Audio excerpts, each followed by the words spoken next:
I'm an adult film star. My fiance, on the other hand, is a rich heir who keeps his distance from women. No matter how many times I try to seduce him, he remains unmoved.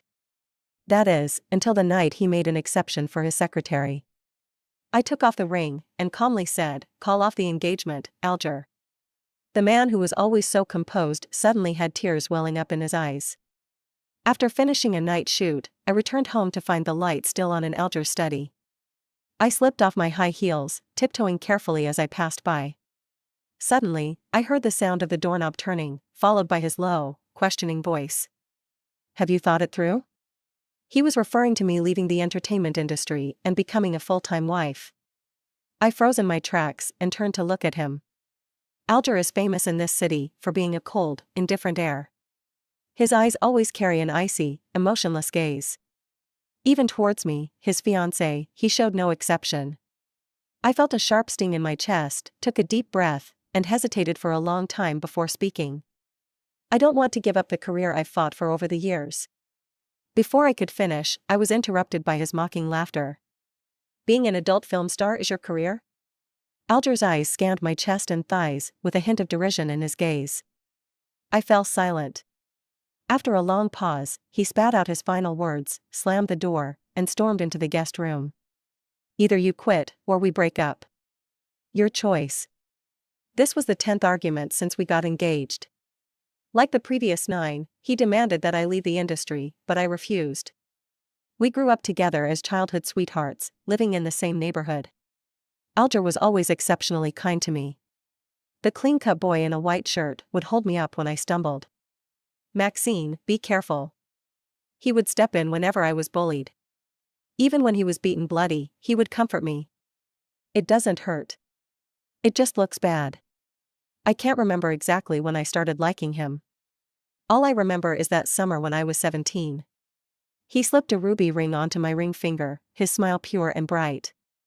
"Never take it off, Maxine." That ring had belonged to Alger's mother, and it was the most precious thing to him. But fate was cruel. Soon after, my family went bankrupt and fell deep into debt. My parents jumped off a building, leaving only my sickly grandmother and me. I needed money. A lot of money. I turned to Alger for help, but he was too caught up in the family's power struggles to care about me. With nowhere else to turn, a scout handed me a business card. "With a body like yours, you could make quick money in the film industry." I signed the contract without thinking. Only later did I realize that nearly half of the roles involved wearing bikinis. When I changed into the costume, I hesitated and covered my chest. The director saw this and angrily yelled at me. "It's just a little sexiness, what's the big deal? You're not doing anything else. Put away that ridiculous pride. You still want to make money? Either act, or get out." Thinking of my grandmother's expensive surgery, I gritted my teeth and let go of my hands. That movie made me famous overnight, and endorsements came pouring in. But with success came a heavy price. I was labeled as an adult film star. No matter how many serious roles I took on afterward, or how many different characters I portrayed, whenever people mentioned me, they would laugh and tease. "Maxine? Yeah, she's got a hot body." Alger seemed to mind that a lot. After defeating his half-brother and securing his position, he came back to find me. One day, I was leaving a commercial gig when a wealthy, middle-aged man stopped me. "Miss Maxine, how much for a night?" I trembled with anger. But he thought I was pretending to be clueless. "What, you started as an adult film star, and now you're pretending to be pure? Look at that." Even though I worked for 7 years, even though I had reached the top, some still thought I climbed the ladder with my body. Before I could explode, the man was suddenly kicked to the ground. A pair of leather shoes stomped hard on his fingers. "Sorry, I didn't catch that. Who do you want to be with?" When he saw Alger's face, the man quickly started smiling, even kneeling on the ground to apologize.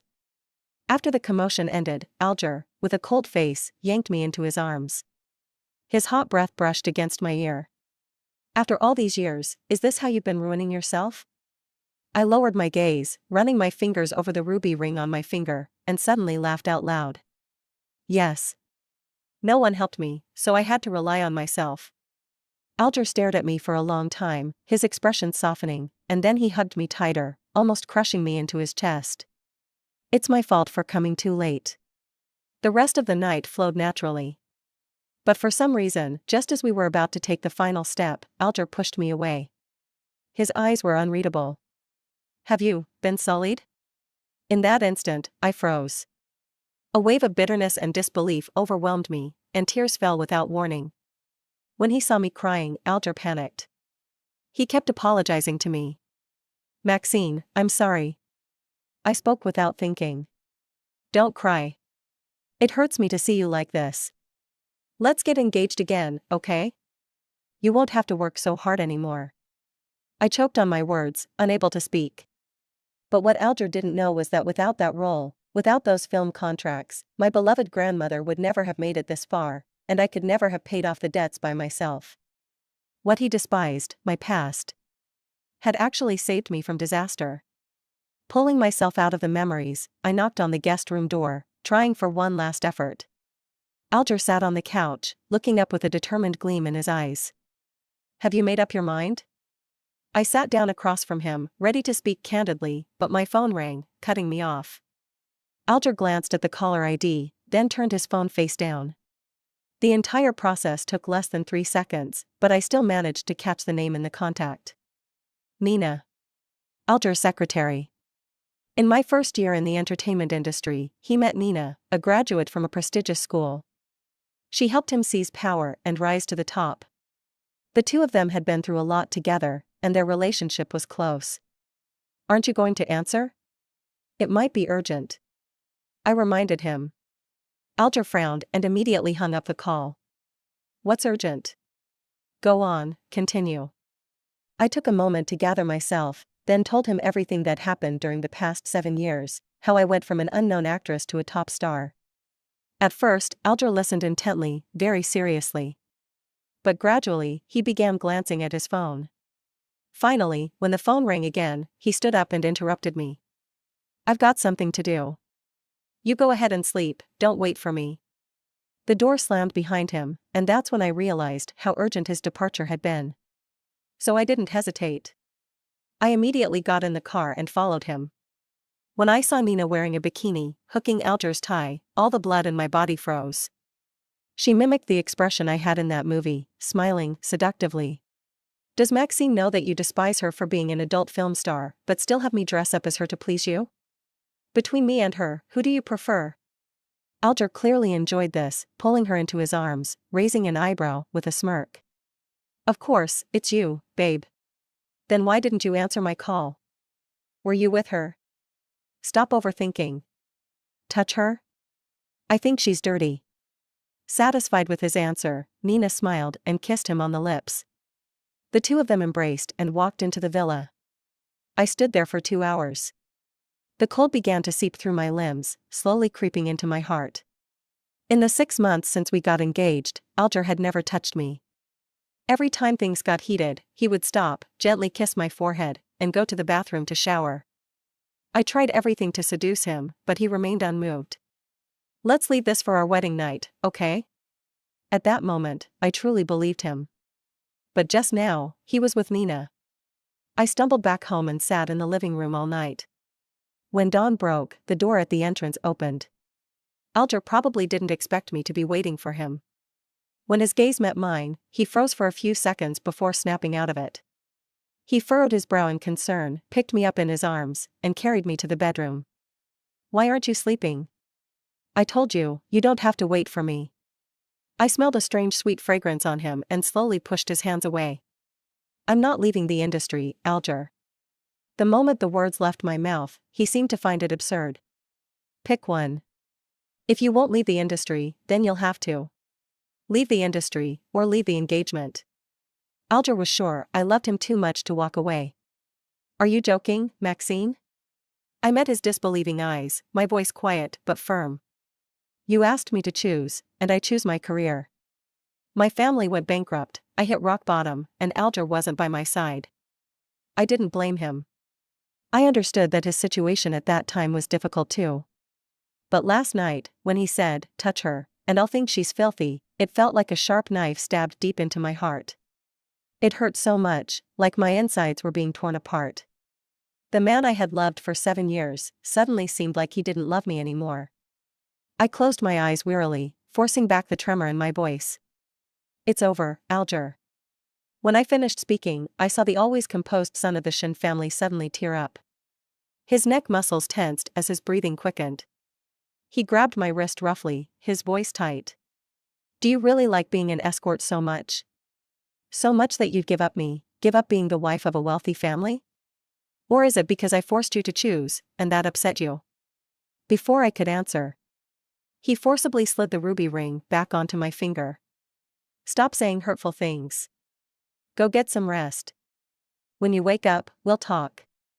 The door gently closed behind him. I curled my fingers, my gaze fixed on the clear, sparkling ruby. 7 years had passed, and it still gleamed brightly. But the young man who gave me the ring seemed to have died back in the summer of his 17th year. The phone on the table vibrated twice. I answered it, and Susan, my agent, let out a distressed wail. Our endorsement deal just got cancelled, and the show you're filming? The production team suddenly replaced you. The penalty fees already been transferred to my account. That was supposed to be your biggest job this year. Who's behind all this? I quietly listened, then hummed in response. Susan, who had been with me since my debut, knew my temperament well and immediately sensed something was off. She paused, then hesitated before asking. Did you have a fight with Mr. Alger? Did he orchestrate this? I gave a bitter smile. Who else could intercept all my resources in just 10 minutes, if not Alger, who held shares in multiple entertainment companies? Susan. I exhaled deeply, trying to sound as relaxed as possible. We didn't fight. It was a breakup.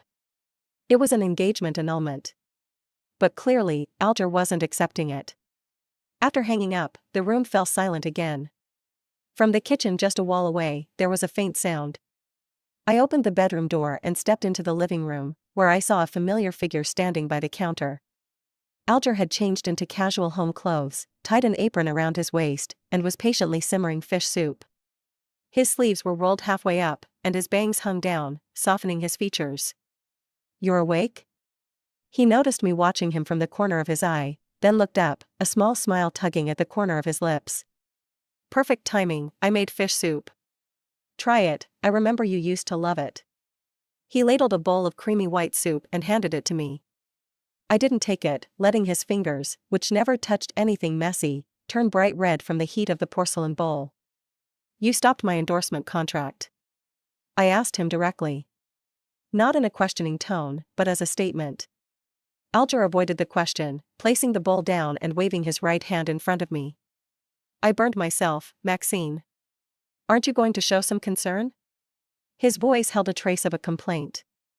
For the first time, he, the high and mighty figure, cooked, and a few drops of hot oil splashed on his hand, turning it bright red in an instant.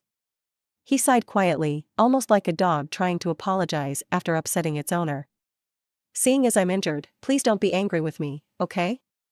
When I stayed silent, he seemed to think I had calmed down and moved in to hug me.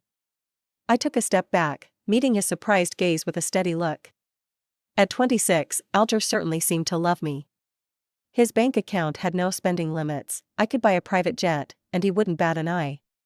Some people advised him not to spoil me too much, and he just smiled and replied. I earn money, so my wife can spend it. Recently, on my grandmother's 80th birthday, he turned down all his social engagements to celebrate with me. My grandmother took my hand and quietly asked how we got together. He was peeling an apple and answered for me. I decided on her when I was 17. It sounded pretty nice, right? But behind my back. Not only did he cheat with Nina, but he also called me filthy. Thinking of that, I bitterly shook my head. I'm not angry. I made myself clear. Annul the engagement. The last sentence seemed to strike a nerve. Alger's expression darkened instantly, his smile fading, and his gaze turned icy. I've lowered myself to comfort you. What more do you want? He seemed genuinely furious.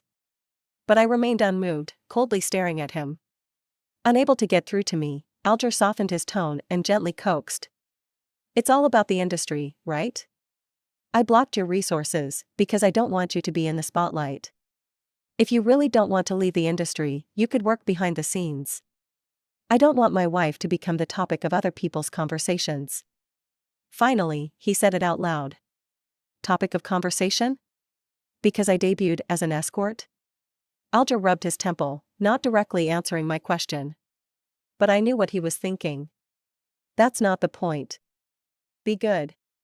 Let's not waste the time we have loving each other on fighting. Loving each other? But Alger, you betrayed me long ago, didn't you? What's love got to do with it? I chuckled bitterly, suddenly wanting to tear away his fake mask. I saw everything. I locked eyes with Alger's confused gaze. Staring into his eyes, I made him remember, word by word. Last night, when you said you were busy, were you at Nina's place kissing her? That was a long, long silence. Time seemed to stand still. I tried to find something in Alger's eyes, even the smallest trace of guilt would have been enough. But there was nothing. All I caught was a fleeting panic in his gaze. Maybe he finally remembered how he had stabbed me in the back right in front of Nina. Between her and me, who do you prefer? Of course, it's you, baby. Then why didn't you answer my calls? Are you with her? Why are you imagining things? I wouldn't touch her, I think she's disgusting.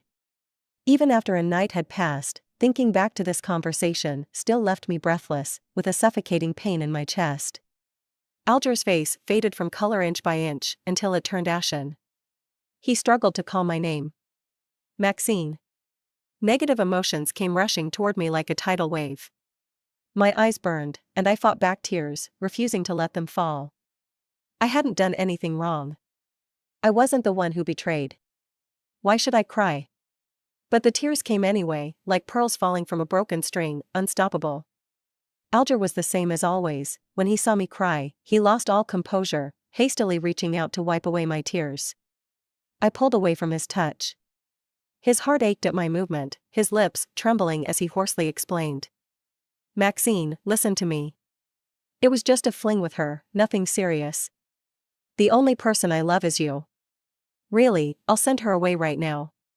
Don't be angry, please forgive me, just this once. I had never seen such panic and helplessness in Alger's eyes. Suddenly, I couldn't help but laugh. Forgive you? At the sound of those words, Alger's eyes, once like still water, suddenly sparkled with hope. He thought I would forgive him. How laughable. Forgive you, and then after we reconcile. Keep wondering whether you'll end up in someone else's bed the next time you work late or attend a social event. Or whether I'll spend each day questioning and worrying about what you said behind my back, calling me dirty? I looked at him coldly, the tears slowly falling from my eyes. Do you know, Alger? A betrayer is never worthy of forgiveness. He could barely stand, as if his soul had left his body. He couldn't even muster a single retort. All he could do was whisper my name again and again. His breath uneven. In the end, even he didn't know what to say. Was he going to confess his love for me? Or continue begging me to forgive him, tears streaming down his face? I didn't look at him anymore. I took off my ring, placed it on the countertop, and turned to leave. Alger rushed after me, wrapping his arms around me from behind and resting his chin on my shoulder. A few sobs escaped from his throat. Where are you going? Don't leave me, don't be so heartless. I really know I was wrong, please give me one more chance. I pulled away with all my strength, stepping back. Until the door opened. He tried to grab my hand, but only caught empty air. I looked at him with red eyes and forced out a bitter smile. Alger, I'm not dirty. But you're filthy. He froze in place, not daring to take another step forward. Are you scared, Alger? The great, untouchable you, are you afraid of my leaving? But the first one to let go was you. Half an hour later, I was back at my own place. Susan and my assistant were squatting by the door, clearly having been waiting for me for a long time. Are you okay? Are you hungry? I bought you your favorite soup dumplings. My assistant asked carefully. I instinctively said I was fine, but after failing to enter the door password 3 times, I broke down and cried. Alger's words before I left kept replaying in my mind. Leave me, and you'll only be even more stuck. I didn't stop walking, didn't even turn my head. He was standing at the doorway, kicking the door in frustration, saying how cruel I was. I didn't understand. I really didn't understand how we, once so deeply in love, had ended up at the point of hating each other. Susan crouched down and hugged me tightly. It's okay, don't cry. Leaving someone like him, cutting your losses in time, you should be happy. My assistant fumbled to pull out a tissue, wiping my tears in a panic, her voice choked with emotion as she tried to comfort me. Seeing them so angry and standing up for me, I suddenly felt a warm rush in my heart. Girls are truly the most wonderful beings in the world. I wiped away my tears and forced a smile. That night, they stayed with me until we were all drunk, talking through the night until dawn. All the pent-up emotions were finally released, and I raised a glass of champagne, clinking it with Susan's from across the room. After finishing it, she smiled at me. This one's for a new beginning. My tears nearly fell again. The first few years, we had a tough time. There are levels in the entertainment industry too, and for someone like me, who started out relying on my looks, getting good scripts or roles was like climbing a mountain. Susan's stomach had been ruined back then from drinking so much. I'll never forget how she, drunk and staggering, still managed to push me in front of the director for the movie Little Dimple. This is Maxine, she looks slim, but she's really tough. She soaked in cold water all winter without complaining, and never cried out in pain when she fell off the wires. Please give her a chance, she works so hard. She blocked the director's path, going on and on about how great I was. The director, half amused, finally gave me a chance to audition. That role ended up being mine. The day the movie broke 100 million at the box office, Susan smiled and raised a glass with me, just like today. May you always walk the flower path, Maxine.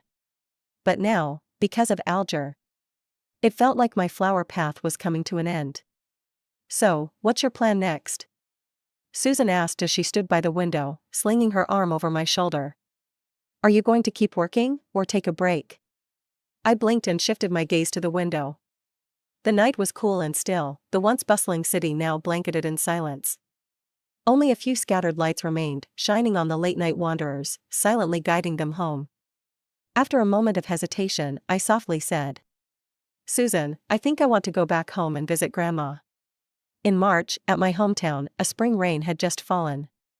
I held an umbrella as I walked toward Grandma's house, when a few snippets of conversation floated into my ears. Did you hear? Brian is coming here tomorrow to shoot a film. Huh? Really? This place is so remote. Yes, really. He even suggested it to the director. I paused for a moment. Then, I continued walking, as if nothing had happened. Grandma didn't know I was coming home. She was napping in her rocking chair, but the moment I stepped into the yard, she seemed to sense it and opened her eyes. She froze for a second, then broke into a childlike grin, stumbling out to greet me. My little treasure, what brings you home so suddenly? 7 years ago, Grandma had heart surgery, and the doctors told her to avoid anger and heavy physical activity. I rushed to her, smiling as I linked my arm with hers. I missed your cooking, Grandma.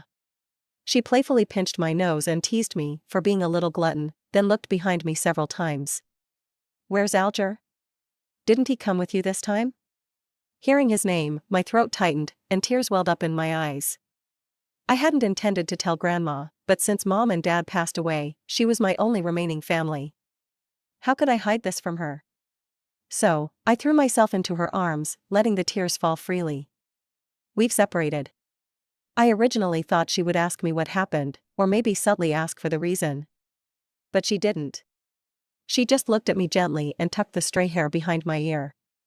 You can make any decision, and I will support you unconditionally. In that moment, what was I thinking? I was thinking, how could I have such a wonderful grandmother? I really, really love her. That night, I lay beside her like I did when I was little, and she gently patted my back, soothing me to sleep.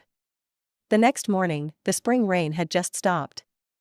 I opened the door and suddenly saw a familiar figure.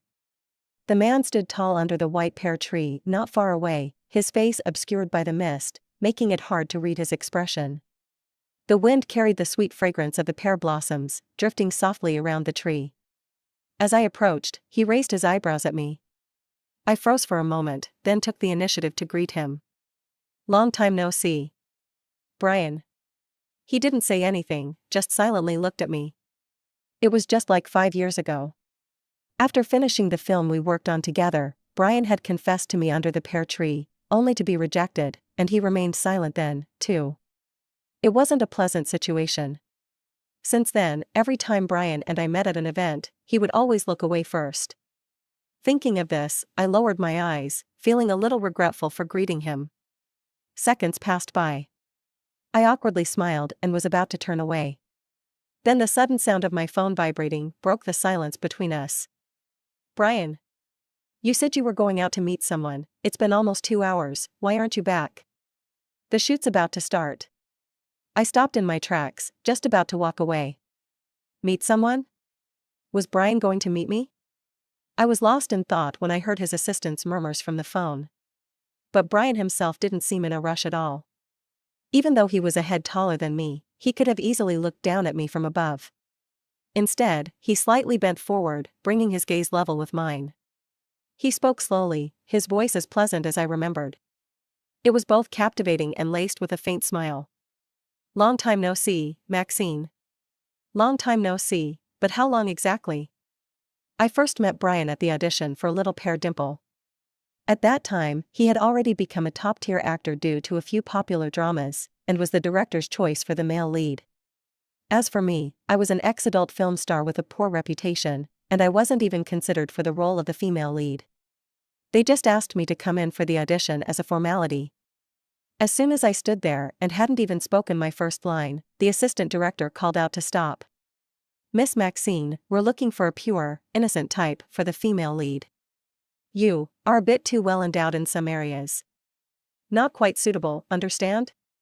He cleared his throat, obviously with ill intentions. People around me snickered. I stood frozen, clutching the edges of my dress, my face flushed. Actually, I had been through similar situations before, but I couldn't afford to get upset. Otherwise, it would only make it harder for Susan to fight for resources for me in the future. The mocking laughter still echoed in my ears. Then, suddenly, a clear male voice cut in. Is this funny? Brian stood at the door, a cigarette between his fingers, coldly scanning the room. His gaze eventually landed on the assistant director. You're fired. The assistant director clearly wasn't pleased and raised his voice to question. The director hasn't said anything yet, who do you think you are to fire me? The room fell into a deathly silence. The director's face turned pale. Brian flicked the cigarette away, lazily raising his eyes to squint at him. Sorry, but this is actually my decision. After all, Charlie is my father. I remember Charlie was the biggest investor in this film. For him, rearranging the crew was just a matter of making a call. The assistant director was immediately stunned and, as he was forced out, kept apologizing to me, hoping I would intercede for him. But I didn't. I wasn't a saint. After this little incident, Brian and the director sat at the front, intently watching my performance. The female lead of Little Pear Dimple was a pure college girl who was kidnapped and forced into the world of prostitution, but then met the man who would rescue her. I spent 3 months getting into the character's psychology, figuring out the tone of each line and the micro-expressions. No one knew that, for those 10 minutes of screen time, I had practiced countless times in private. So, when the director shouted cut, I was still immersed in the role, a tear hanging from the corner of my eye. Brian, ever the gentleman, handed me a tissue and complimented me seriously. Good performance. I'm not sure if it was just my imagination, but I thought I saw appreciation in his eyes. The contract was signed on the spot, and I was so excited that I rushed to the stairwell to call Susan and share the good news. When I came out, I found someone standing outside. Brian had his hands in his pockets, leaning against the wall, with a cigarette between his lips. He must have wanted to find a quiet place to smoke, but had stopped when he heard someone inside. I politely smiled at him, preparing to walk past. Brian tilted his head slightly and called out to me. I turned around to look at him, and suddenly he went silent. Those dark eyes of his were like the full moon after the fog had lifted from the sea, bright, yet distant. After a long while, I finally heard his soft voice. Congratulations. My leading lady. I remember Brian wasn't the type to get involved in other people's business, but that time, he unexpectedly stood up for me. After joining the crew, I asked him why. The afternoon sunlight poured into the lounge. Brian stood by the window, reading the script, not even lifting his eyelids, before casually answering my question. It's just wearing a swimsuit. Why should that be something to be stigmatized? I didn't expect him to be so straightforward. I froze for a moment. Brian didn't wait for my response, lightly closed the script, and walked toward me. We locked eyes for a second or two, and he gave me a small smile. What women wear in front of the camera is their own choice. And this industry is filthy, there are so many men having one-night stands and cheating.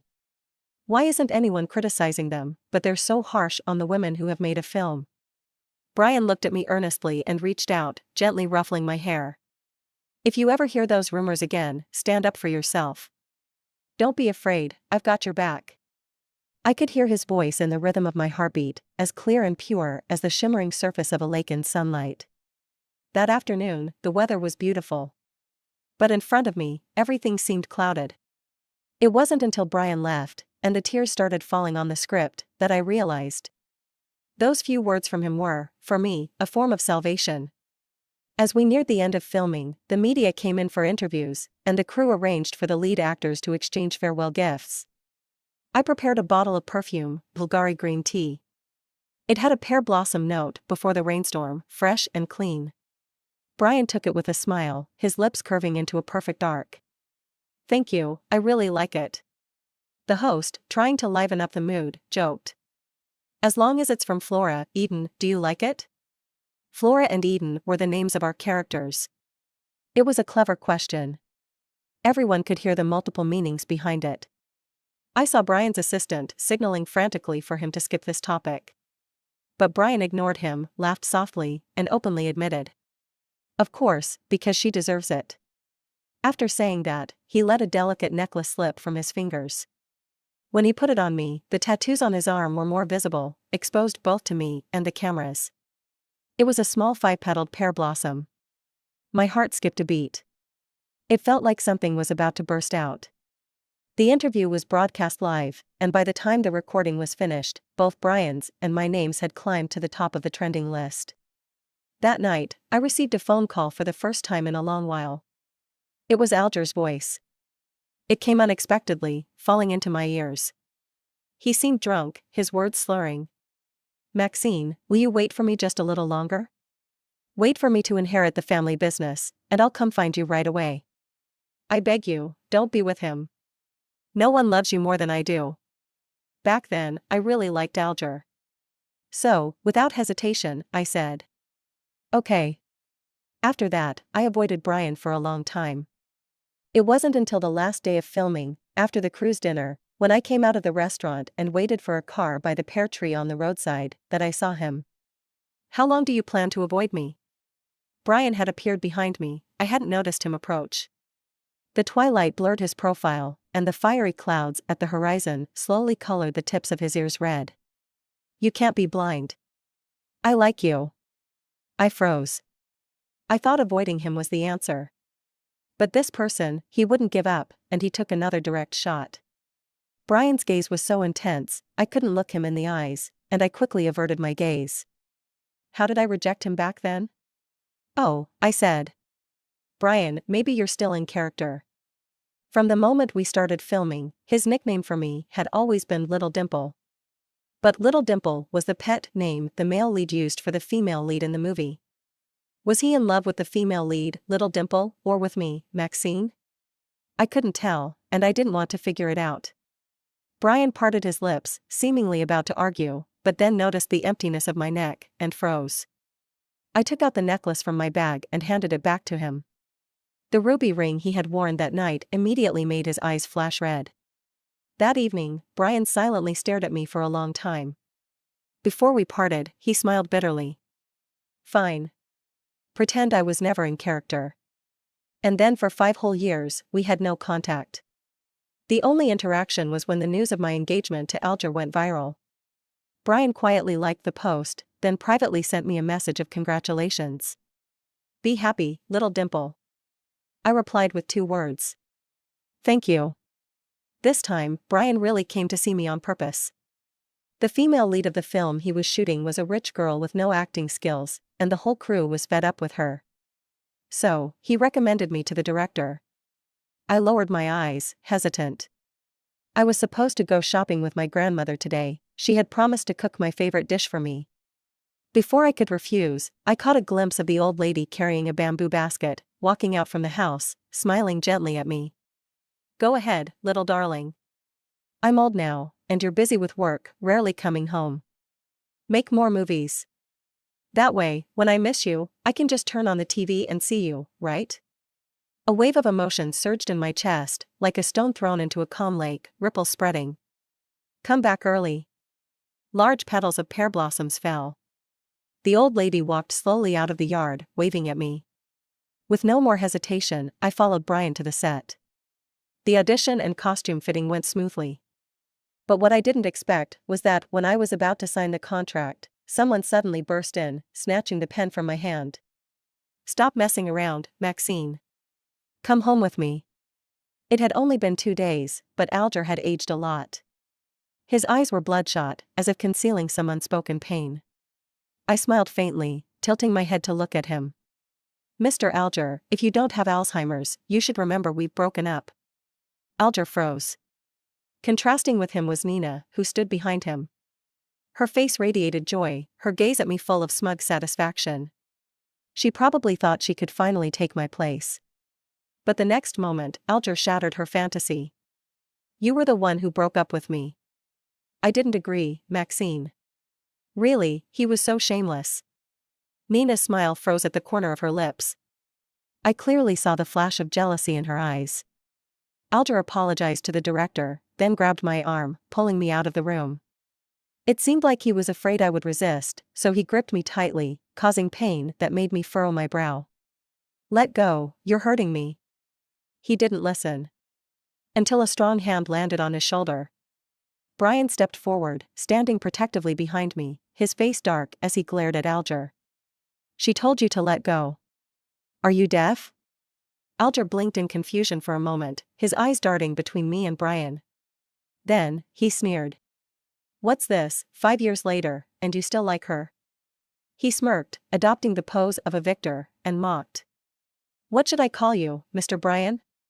Or maybe, a defeated opponent? The air was eerily silent.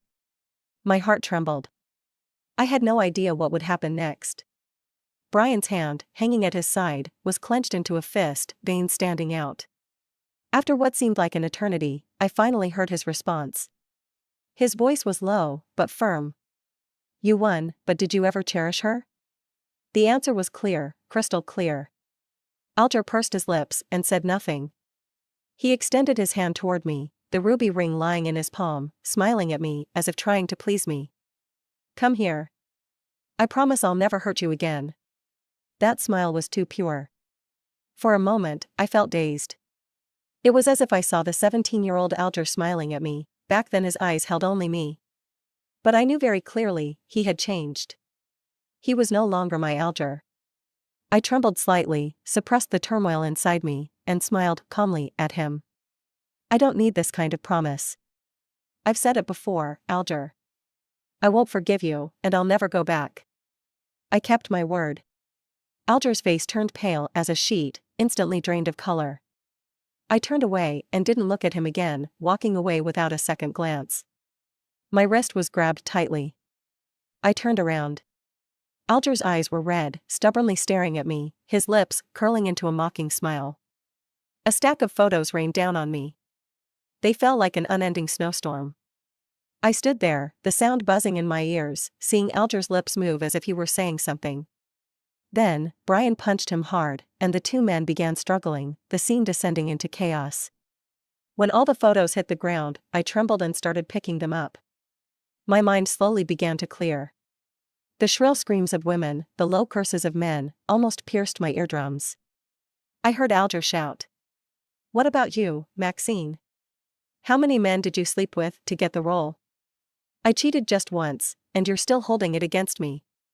What are you pretending to be? I don't remember how I left. I was shaking all over. When I came to, I was already in Brian's car. He had a bruise on the corner of his mouth, and the back of his hand was scraped, blood oozing out in small beads. Despite the pain, he carefully covered me with a blanket. I remembered Alger's last words as I left. "Look, we're the same, dirty." I clutched my head in agony. My phone in my pocket buzzed furiously, with more and more search terms related to my name popping up. Hashtag Maxine scandal, hashtag. Hashtag Maxine backers, hashtag. Hashtag Maxine 7 years of climbing, hashtag. The pictures weren't blurred, all of them were taken when I was crouching on the ground, dazed, picking up those photos. Someone had taken the photos on purpose. Netizens zoomed in on the images, comparing them to stills from the movie I debuted in. In the end, they noticed the exact same red mole on my chest. And thus, the internet erupted into a frenzy. In just 10 minutes, the comment section was flooded with millions of distasteful words. They had never really thought about it, that red birthmark wasn't on some private part of my body. Anyone who's watched a movie would know that. But what do internet marketers care about the truth? They only care about the buzz. They only care about whether a top-tier actress can fall from her pedestal. I gave a bitter smile and curled up in the back seat, tears streaming down uncontrollably.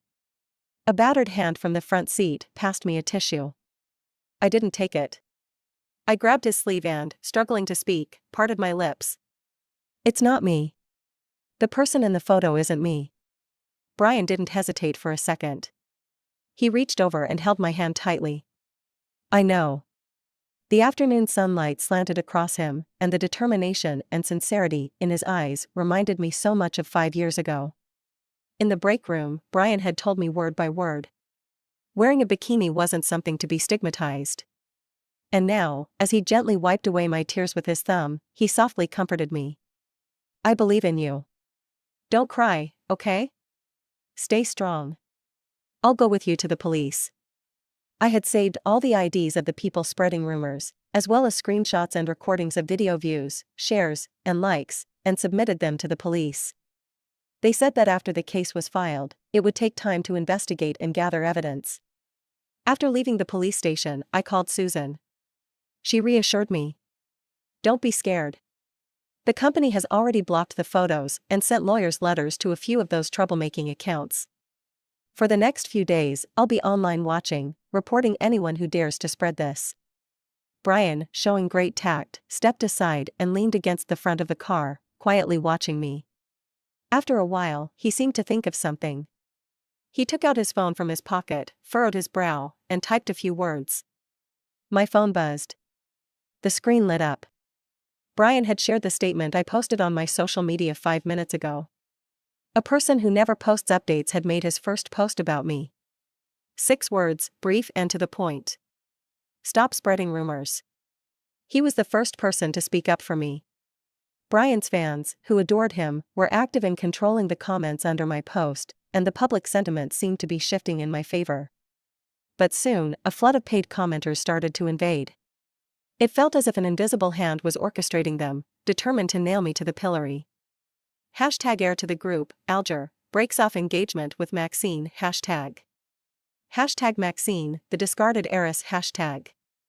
These two trending topics suddenly emerged, pushing this absurd spectacle to a new height.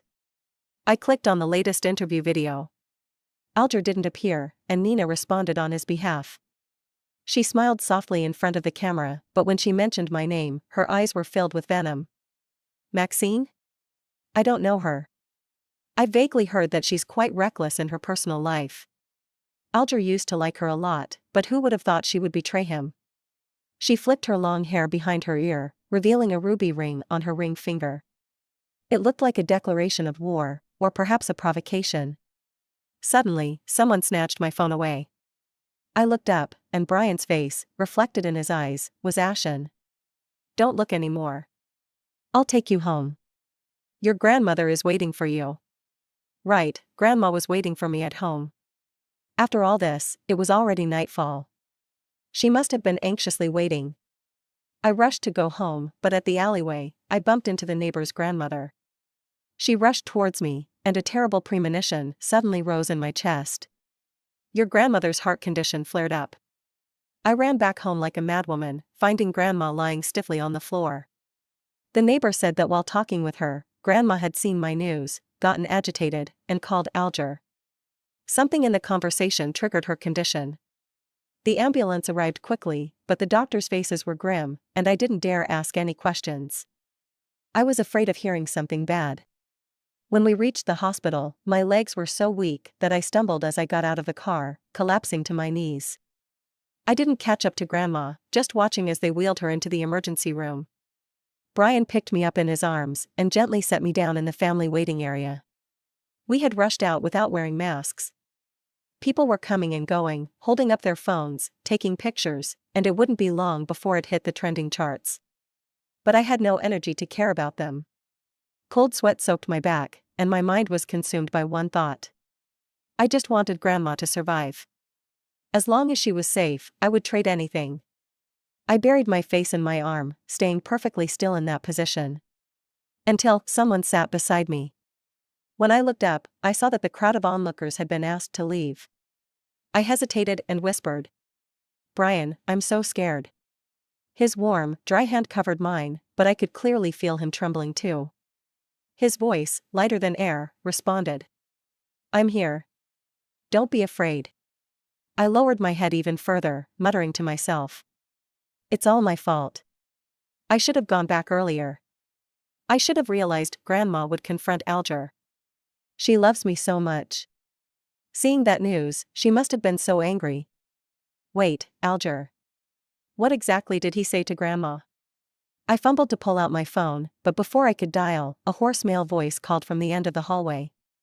"Maxine." Seeing the culprit, I rushed over and slapped him hard across the face. Alger turned his head away from the blow, pressing his tongue against his cheek, but he didn't lose his temper. He lowered his gaze and, with eyes full of apology, apologized to me. The call. I didn't answer it. I was in a meeting at the time. Then who did? He didn't answer. I sneered and slapped him again. "Maxine, I really didn't know. When I saw the trending news about you at the hospital, I panicked. On my way here, I checked the call logs and found out that Grandma had called me. Don't worry.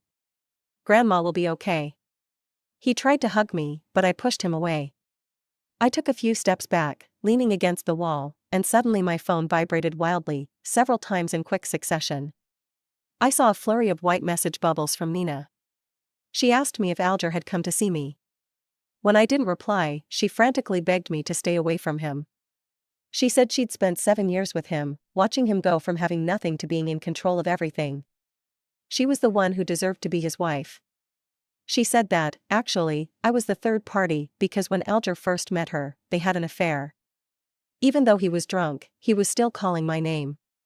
She said that when they were in their second year together, my rumors with Brian made the news, and that night, after Alger called me, he was actually sleeping in her bed. She said Alger had a cleanliness fetish and that I should back off. She said so much, and as I gripped my phone, it felt like my heart was being cruelly squeezed. It felt like it was about to shatter. So, they'd been entangled all along, hadn't they? I was such a fool. A fool who had loved him all those years. A fool who didn't know any of this. But why, at this moment, when Grandma's life was hanging by a thread, did they have to tell me the truth? Why was it so cruel, to drive the dagger of past love into me again, when my loved one's life was on the line? At that moment, I felt like I was on the brink of collapsing. I had never hated Alger like I did now. Even if he cheated, even if he misunderstood me, I just wanted to leave him. But now, I hated him. I walked over and slammed my phone hard against his head. Blood started trickling from his forehead. He glanced at the screen, and his panicked eyes grew even more filled with despair. "Can you and your mistress just stay the hell away from me, Alger?" "Yes, I admit I was stupid. I'm easy to fool.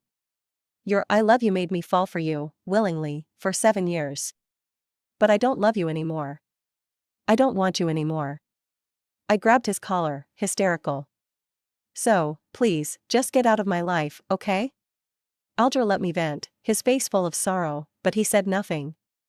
Finally, it was Brian who hugged me from behind. He kept trying to comfort me until the light in the emergency room went out, and the doctor came out, taking off his mask to speak to me. But I couldn't hear him. I only saw Grandma. When Grandma was wheeled out, her face was covered by a white cloth. When I was little, Grandma told me that after people die, they turn into stars. Stars that light the way for their family. She would hug me, point to the two brightest stars in the sky, and say those were my parents. During that time, I cried easily, feeling fragile. She would smile at me, "Don't cry, don't cry. You still have Grandma. Grandma will always be here for you." But I never thought forever would turn out to be only 7 years. Now, I have nothing left. No family. No love. Nothing. After taking care of Grandma's funeral arrangements, I finally dared to step back into that little courtyard. The smell of pear blossoms filled the air. The dining table was full of food, fish soup that I loved, and the saucy meat I had asked for. I sat down like a zombie, grabbing a piece of meat and shoving it into my mouth. Brian had been worried about me for the past few days. He had taken leave from the set and followed me everywhere I went. He snatched my chopsticks from me, saying, "It's gone bad, don't eat it." When his eyes met mine, red and swollen, his words got caught in his throat. I glared at him, and a moment later, my stomach churned. I ran to the trash can and threw up. He squatted beside me, patiently rubbing my back. "If you want to cry, just cry." Since I heard about Grandma's passing, and saw her cremated alone, I had stayed calm. But now, hearing these words, I completely broke down.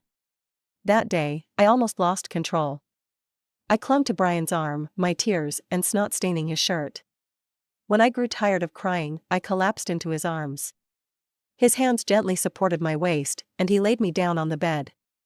I had a dream. Grandma was in it.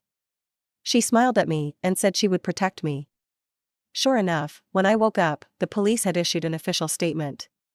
After technical analysis, the so-called sexy photos were found to be digitally altered. The person in those photos wasn't me at all. They retrieved the surveillance footage from the studio hallway on the day of the incident and identified the person who took and leaked the photos. From there, they followed the trail and found Nina. They traced her back to the mastermind behind it all. I was called to the police station to confirm the case, and as I was leaving, I brushed past him. I recognized him. He was the old man from 6 months ago, who had asked me how much for a night and had been forced to kneel and apologize to me by Alger. He had lost face, held a grudge, and hired someone to make a set of fake photos using AI. Originally, he wanted to ruin my reputation with some false rumors. But when Nina found out, she bought the photos for a high price, then passed them on to Alger. She intentionally misled him into believing the person in the photos was me. And just like that, the truth came out. When I stepped out of the police station, several media outlets were already gathered outside, and microphones were shoved into my face. Questions were thrown at me one after another. "Brian was the first to speak up for you. What's your relationship like off-screen? Alger's secretary framed you. Did you two have a history? Will you get back together with Alger?" I smiled at the camera and only answered the last question. No. As Susan escorted me into the car, I rolled down the window and saw Alger not far away. He looked exhausted and vulnerable. When he heard my answer, his dry eyes shimmered with unshed tears.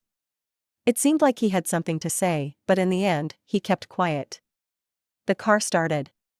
I didn't look back. 3 days later, I officially joined the set. Susan looked worried and asked, "Are you sure you don't want to take a break?" I understood what she meant. Grandma had just passed away, and I had been through a public online attack. Now, after clearing my name, I was jumping straight into high-intensity work. She was afraid I wouldn't be able to handle it. I remembered something she had told me before and smiled faintly. No rest for me. I'm going to walk the flower path forever. This way, I could live up to all the hard work she had put in over the years. The film was shot in a small town, and I stayed there for over 2 weeks. Then, one day, I received a long handwritten letter. It was from Alger. He had hurried back to city not long ago. He heard that Nina had been dumped by him and had turned to seduce his half-brother. The battle over company shares had reached a boiling point. Under such circumstances, he actually had the time to write to me. In the afternoon, when I had no scenes to shoot, my assistant rented a boat for me, and I took a leisurely tour of the lake. Sitting at the bow of the boat, I slowly opened the letter. The handwriting, though practiced many times, was still like worms crawling across the page. Maxine. I don't know if you're even willing to open this letter. Maybe just hearing my name makes you disgusted. But I still want to defend myself. Don't mind me, okay? Let me think about where to start. Do you remember, when I was 17, I put your mom's ring on your finger, the one she left for her future daughter-in-law? Maybe you won't believe it, but at that time, I really, really liked you. But then, what changed?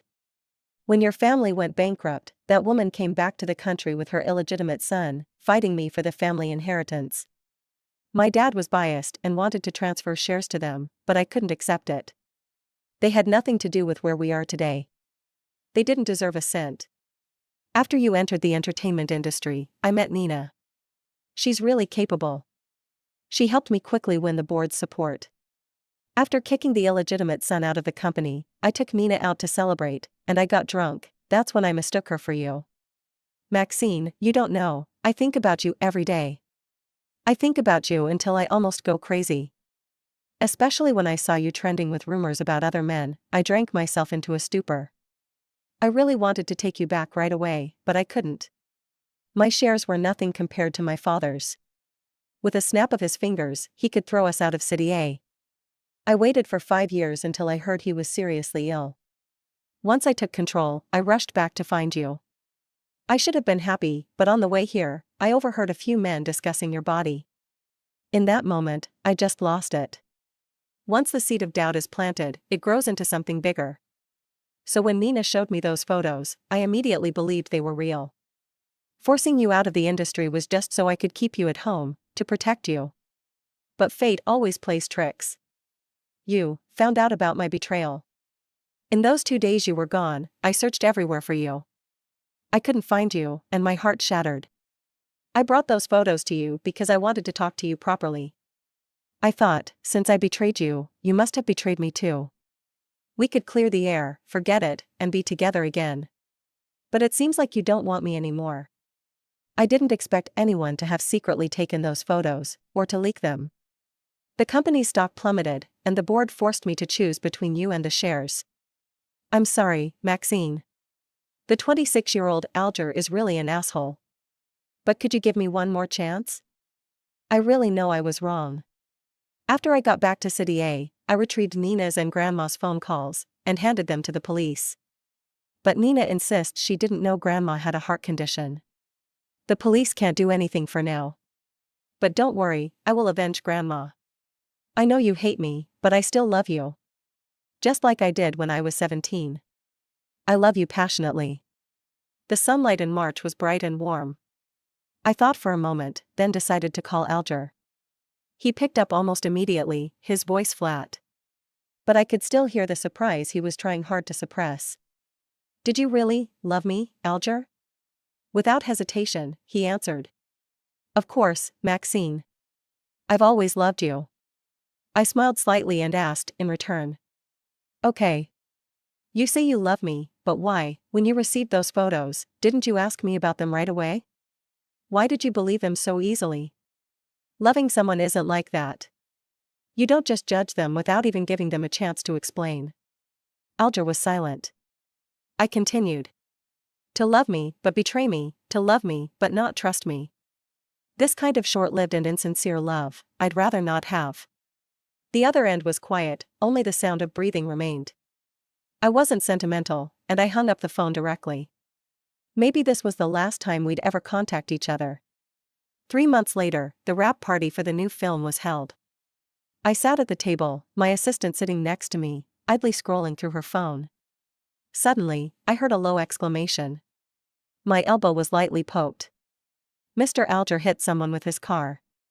I heard Nina has evidence of his crimes and is forcing him to give up all his shares and step down. As a result, Mr. Alger, simply. I listened quietly, taking a sip of my red wine. Nina died on the spot, there was blood everywhere. The photos are pretty scary. The assistant, reading the mood, asked if I felt anything. I tugged at the corner of my mouth and honestly said. No. We'd ended things a long time ago. From the moment I said we were done. At the party, I'd drunk a little too much red wine and felt a bit dizzy. I stood up and went outside to get some air. Brian followed me out. Your face is so red. Are you feeling okay? The air is stuffy. I tilted my head slightly, smiling at him. Can you take me for a drive? Brian paused for a few seconds, then suddenly grabbed my wrist and pushed me into the back seat of the car. His warm breath brushed my ear. With a click, the seatbelt was fastened. I pinched my ear, feeling a bit flushed for some reason. Brian drove steadily, and I sat in the back seat with the window halfway open. The heavy summer evening breeze helped clear away some of my unpleasant thoughts. A few times, I unconsciously lifted my gaze. Brian's eyes met mine in the rearview mirror. The tattoo of pear blossoms on his arm was still striking. I instinctively turned my eyes away. But then I heard him speak softly. It's been 5 years.